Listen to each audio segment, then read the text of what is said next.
Hello, my name is Micah, and in this video I'll be doing some ink swatches. This is my first ever fountain pen ink swatching video. I hope you enjoy it. I have just fallen deep into the rabbit hole of fountain pen inks and watching all the swatching videos and adding inks to my wish list and all that kind of stuff. So if you are also into fountain pens and fountain pen inks, this video is for you.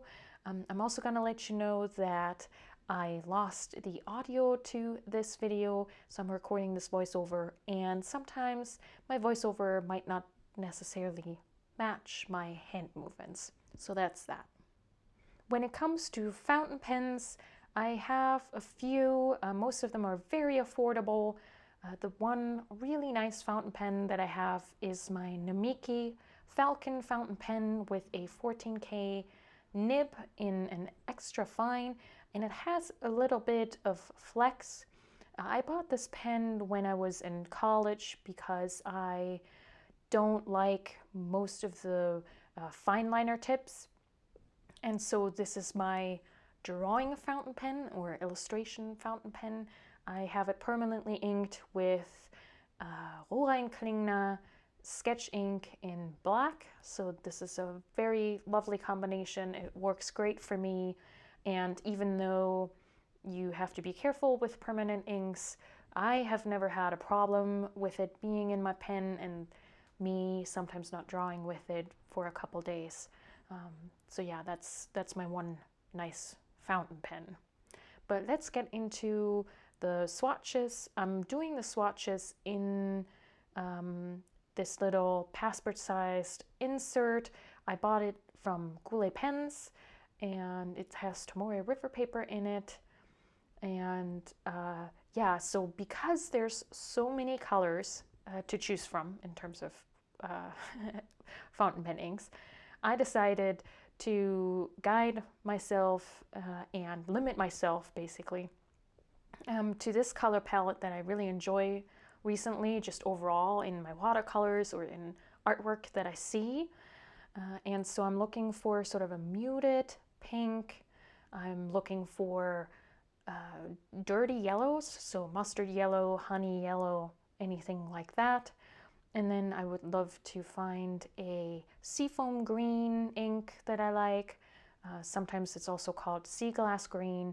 And then I would really enjoy just a warm brown, just any warm brown really.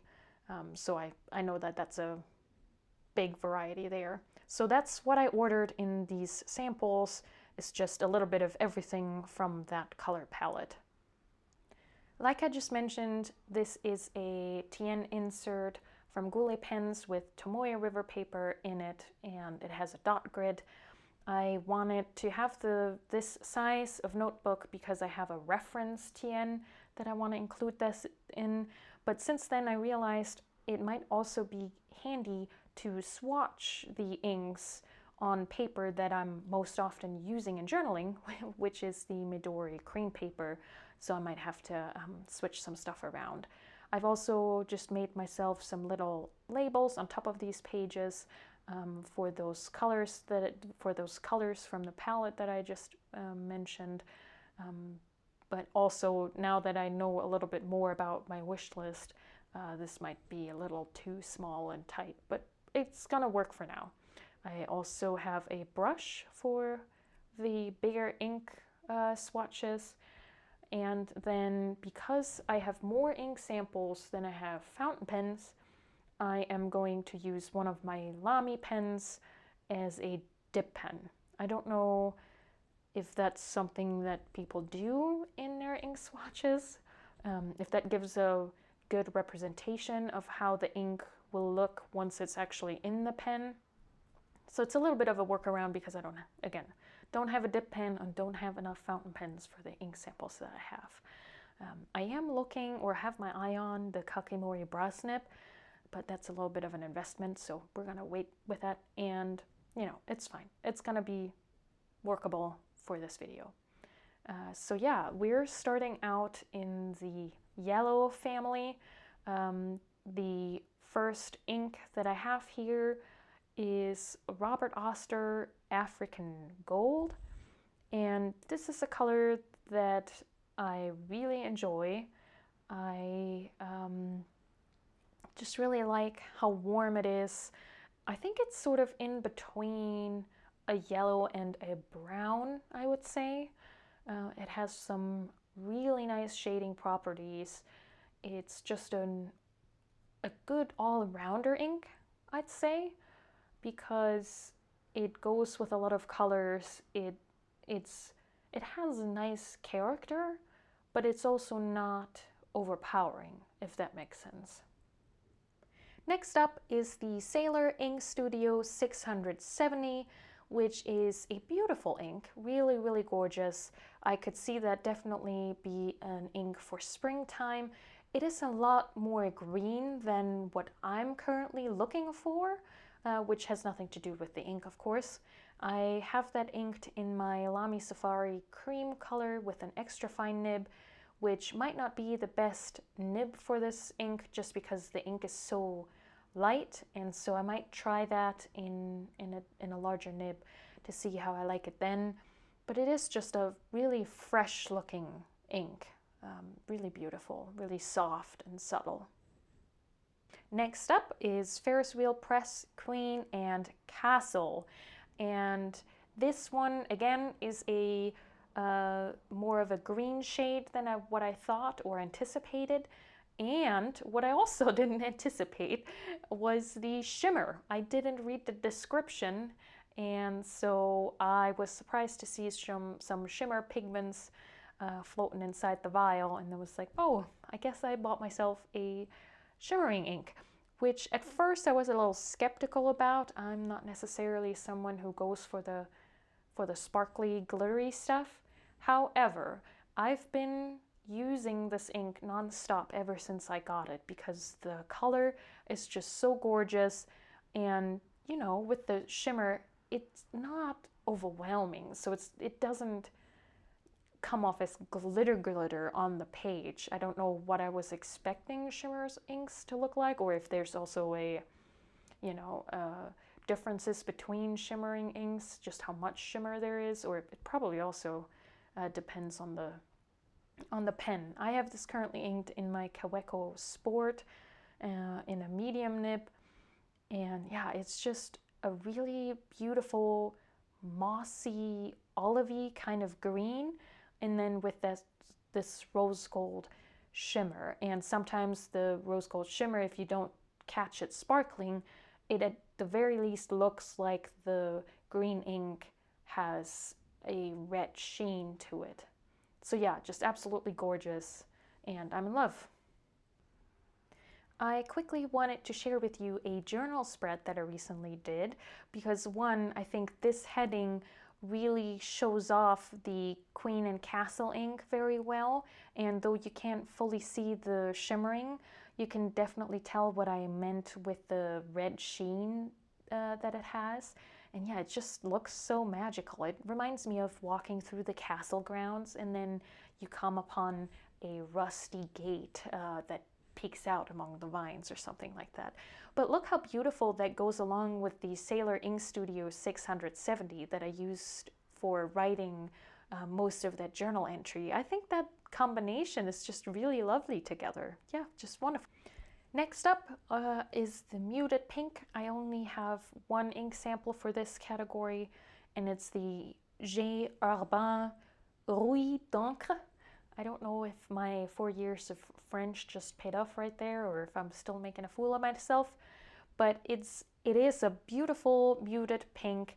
It goes on brown, which I find so fascinating. I mean, look at that. It almost looks like you have brown ink mixed into the pink, but that brown just evaporates, it just vanishes.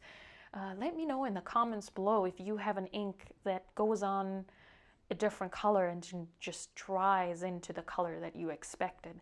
I find that so fascinating. Again, I'm so new to all of this but yeah, that just seems magical to me. I don't understand how that works.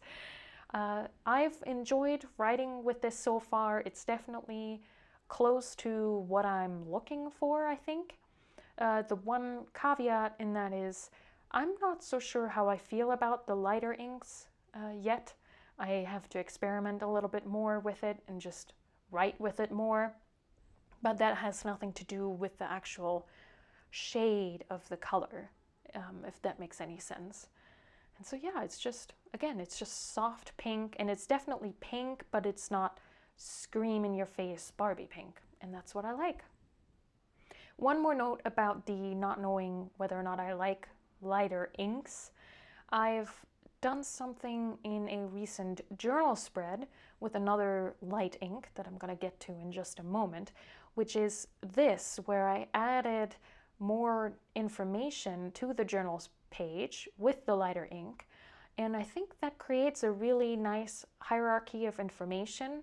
Like I can add things to the page, whether that's other notes or drawings, without it overwhelming the page. And so maybe that's just how I'm going to use lighter inks. It's not to completely journal with it, but to just have as a backup for these special notes. Moving on to the next color in my color palette, which is the seafoam green. I have two ink samples for that. This first one is Pilot Iroshizuku Shin-ryoku. I hope that's anywhere close to what you actually pronounce that.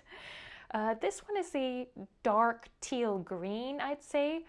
Definitely darker than what I expect a seafoam green to be, or not expect. This is not Pilot's fault. This is just me finding the right ink shade for what I have in my head. And I've read that people really have very high regards for the Pilot Iroshizuku inks. And yeah, it performs beautifully. It has some nice shading, some really nice flow, and overall, yeah, it's just a beautiful green teal color. The second ink sample that I had ordered myself for a seafoam green is the Ferris wheel press Morningside Mint, and that is definitely getting closer to what I have in my head. If it had a little bit more yellow, it would be perfect. I think it could be just a tad warmer, and that would be great. But it definitely is close. It's a really fresh color. You can definitely feel the morning in it, if that makes any sense. I have it currently inked in another Lamy with an extra fine nib, so that might not be the best combination, because again, it's a very light ink in a very fine nib, so I might have to change that and try it out in a broader nib and see how I like that. Moving on to the warm brown category, and given how many warm brown inks there are out there, it's a little surprising that I only ordered myself one sample. But that's okay. I mean, there's plenty of time to get into all the wonderful warm browns. Let me know in the comments below what your favorite brown ink is, or any of the other colors for that matter. If you have recommendations of what I should try next, leave that all down below. But yeah, the Australis Oak is definitely a orangey brown. It's almost like a toffee caramel color. It has some nice shading properties, and yeah, it's just overall very beautiful and very universal, I guess. The last thing I want to share with you is my search for a waterproof brown.